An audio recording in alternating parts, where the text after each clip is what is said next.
Et salut les chatons, j'espère que vous allez bien. On se retrouve aujourd'hui pour une toute nouvelle vidéo sur Dorian Talk. On se retrouve pour un jeu de la vérité. C'est vous qui m'avez posé toutes les questions et je vais y répondre comme à chaque fois. N'hésitez pas à mettre un petit pouce bleu et à regarder plein de vidéos de la chaîne, dont celle-ci en intégralité. On s'approche des 4000 heures de visionnage, donc merci à tous. Je vois que les vlogs sur mon déménagement et les vlogs à la Réunion vous ont bien plu, donc merci beaucoup. Et puis on est parti. Première question. Es-tu guéri de ton anorexie? Ça démarre fort. Alors oui, dans le sens où je vais plus me faire vomir, ce genre de choses, où je fais plus vraiment attention à ce que je contrôle, où je suis plus dans un hyper contrôle de ma nourriture. Oui, après, est-ce que j'ai accepté mon corps? Pas encore à 100%, même si c'est très contradictoire avec le fait que je passe mon temps à poil sur Internet. Mais j'ai encore pas une appréciation totale de mon physique et de mon corps, mais ça va mieux. Non, je suis plus malade, donc déjà c'est rien que ça, c'est une grande avancée. Voilà. Alors, deuxième question. Es-tu sur des plateformes pour adultes? Mais c'est le moment de quitter cette vidéo. On dit au revoir à la grand-mère. Oui, je suis sur Mime depuis 2 ans, je crois, ça a fait 2 ans. Ouais, ça a fait 2 ans là. Tout simplement parce qu'en fait j'ai rencontré le numéro 1 français il y a 2 ans, 2 ans et demi on va dire, avec qui j'ai copulé. Et ça s'est super bien passé, on a discuté pas mal de choses et c'est lui qui m'a dit bah tu devrais essayer machin et tout. Donc s'il passe par là, salut. Et voilà, donc je me suis lancé et tout. Oui, donc j'ai un compte sur Mime. Si vous voulez pouvoir aller voir, vous me mettez un petit message en commentaire et je vous donnerai un... Je sais pas en vrai si on peut partager un lien, mais en tout cas vous le retrouvez sur Twitter qui s'appelle X maintenant. Vous retrouvez mon lien vers Mime. Voilà. Et voilà pourquoi m'aimer, il fallait quitter cette vidéo si tu es toujours là. Quel est ton acteur de porn favori? J'ai pas d'acteur comme ça qui me vient en tête. Même si je regarde pas mal de mecs de chez alors Tim Talks, je sais que le mec principal s'appelle Tim Kruger, donc il va y avoir lui, il va y avoir Eduardo Picasso. Alors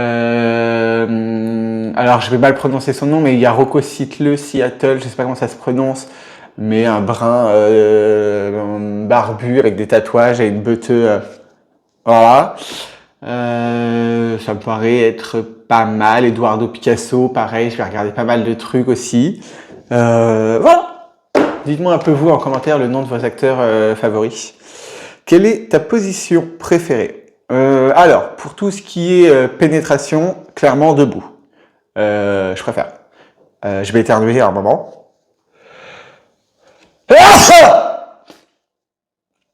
Salut les voisins. Voilà, j'ai réveillé tout l'immeuble. Donc pour tout ce qui est pénétration anale, clairement debout. Ça me permet d'avoir un meilleur contrôle, donc c'est plus simple.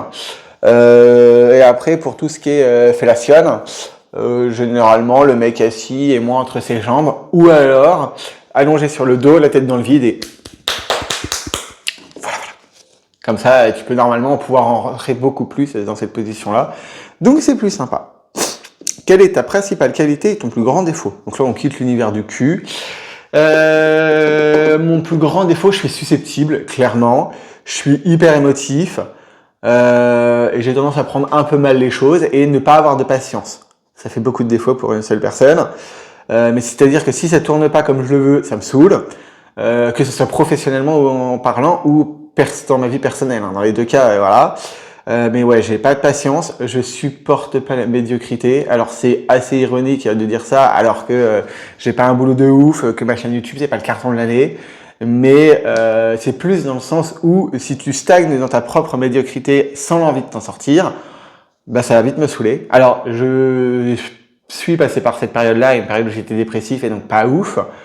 Mais voilà. Après, ma plus grande qualité, je dirais que j'ai plutôt une bonne empathie. Je suis assez à l'écoute et quand j'aime vraiment quelqu'un ou quand je tiens vraiment à quelqu'un, je suis prêt à beaucoup pour ces personnes-là. Alors ces personnes-là sont pas nombreuses du coup, rapport au fait que je suis pas très sociable et que j'aime pas beaucoup de monde. Mais il y a des personnes à qui je tiens énormément et pour qui je serais prêt à faire beaucoup de choses s'il y avait besoin. Voilà. Et ces personnes-là se reconnaîtront normalement. Alors, top 3 des villes où tu aimerais vivre. Alors, même si c'est compliqué, je dirais Barcelone. Alors j'y ai jamais mis les pieds et il faudrait. Mais Barcelone m'attire beaucoup. Je dirais Barcelone, peut-être l'Italie aussi. Alors c'est pas une ville l'Italie, mais après je connais pas suffisamment l'Italie. Bon, clairement pas Milan et Turin parce que ça a l'air pas très beau, mais peut-être Rome. En France, alors en France, je dirais Paris parce que pour les concerts, tout ça, c'est super cool. Hein. Là d'ailleurs, je vais en mars voir des concerts à Paris. J'en avais plus de prévus, mais que j'ai pas pu faire. Pareil pour Mylène Farmer l'année dernière où je suis pas allé. Mais je dirais Paris pour les concerts, clairement. Après, la Côte d'Azur, ça fait rêver quand même. Normalement, il fait beau tout le temps. Il y a la mer et tout, donc c'est plutôt cool la Côte d'Azur. Et pareil pour le côté mer et tout, tout ce qui est Pays Basque. Voilà. Donc je dirais Rome, la Côte d'Azur et le Pays Basque. Vous noterez que hormis Rome, c'est pas des villes. Mais voilà. Dites-moi vous dans quels endroits vous aimeriez vivre. Paris, là, j'y ai déjà vécu. Hein. Mais Paris, l'inconvénient, c'est qu'en dehors des concerts, donc déjà si t'es maqué et que ton conjoint aime pas forcément ça, ben t'en fais pas. Moi, c'était le cas avec quand j'étais à Paris. Mais après, il y a trop de monde, il y a trop de bruit, c'est vachement stressant comme ville. Donc je dirais plutôt Rome, la Côte Basque et la Côte d'Azur. Ça me paraît pas mal. Dites-moi d'où vous venez, soit d'où vous venez, et si vous voulez pas me dire d'où vous venez, ce que je comprends sur Internet, dites-moi où est-ce que vous aimeriez vivre. Ça m'intéresse de voir un peu ça. Je suis passionné d'immobilier. Il y a une époque forte lointaine où on avait fait des lives immobiliers d'ailleurs, mais il est vrai que j'adore ça. Va falloir que je recale des lives aussi un moment sur la chaîne. Enfin bref. Vas-tu toujours chez Psy? Non, ça fait plus d'1 an que je suis pas allé, je dirais, parce qu'on était arrivé au bout, c'est-à-dire qu'à un moment, on n'avait plus rien à se dire avec la psy. J'y allais plus pour lui raconter mes journées, donc c'était quand même pas le but. Donc au milieu d'une séance, elle me fait bon, on va arrêter là. Et visiblement, c'est fini, quoi, et tout va bien, quoi. Donc voilà, ça s'est fait d'un commun accord et ça m'a fait du bien. Voilà. Quelle série regardes-tu en ce moment? En ce moment, je me refais pour la 2e, voire 3e fois, Jane the Virgin. Série qui ressemble à une telenovelas, en fait, qui est une parodie de telenovelas. C'est-à-dire qu'il se passe énormément de choses, des trucs what the fuck. Mais c'est bien écrit, c'est super drôle, la voix off est super. Et puis le postulat de départ, c'est une meuf qui qui va se marier donc avec son conjoint Michael. Sauf que elle a rendez-vous pour un dépistage ou un frottis, quoi, un contrôle de routine chez le gynécologue. Elle va se faire inséminer par erreur, et toute l'histoire va porter sur le fait qu'elle va attendre un bébé alors qu'elle est vierge, et quelles conséquences ça va avoir sur son couple et sur la vie de l'autre couple qui eux attendaient le bébé, quoi, parce que c'est la femme de ce couple-là qui devait se faire inséminer à la base. Donc voilà, là je suis à la toute fin de la saison 1, je crois que j'ai commencé la saison 2, ou le prochain épisode que je vais regarder sera la saison 2. Moi je l'ai déjà vu, mais c'est vrai que j'aime beaucoup cette série. Voilà. Pourquoi as-tu changé d'appartement? Alors là, je vous invite à aller voir des vidéos qui datent de janvier sur c'est une trilogie de vidéos sur le pourquoi j'ai déménagé, sur le déménagement, sur les présentations de l'appart et les travaux, etc. Mais globalement, la copropriété était absolument dégueulasse, on payait très cher pour que rien ne soit fait. Avec les voisins, du coup, ça se passait pas bien du tout parce que c'était Commerce City. T'avais des voisins qui étaient dans la copro qui se mettaient de l'argent de côté de là-dedans. Et pour couronner le tout, alors que ça faisait un moment que ça me travaillait, j'ai eu des énormes soucis de plomberie, c'est-à-dire que tout fuyait, machin et tout. Donc j'ai commencé les réparations, ça m'a coûté 3000 balles, j'en avais ras le cul et tout n'était pas fini.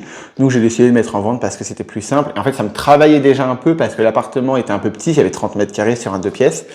Donc ça faisait un moment que ça me travaillait, donc je fais aller, sautons le pas. Et du coup là j'ai acheté 40 mètres carrés, en étage plus élevé, sans vis-à-vis, parce que là l'autre appartement était très bruyant aussi et ici j'ai pas ce problème là.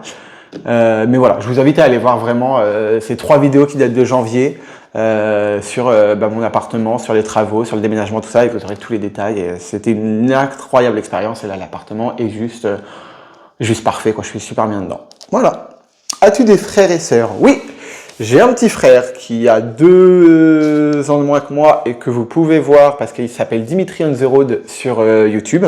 Donc, il est plus actif depuis un petit moment sur YouTube, mais il est sur d'autres réseaux comme Insta ou TikTok. Mais Dimitri on the Road sur YouTube, voilà. C'est mon petit frère.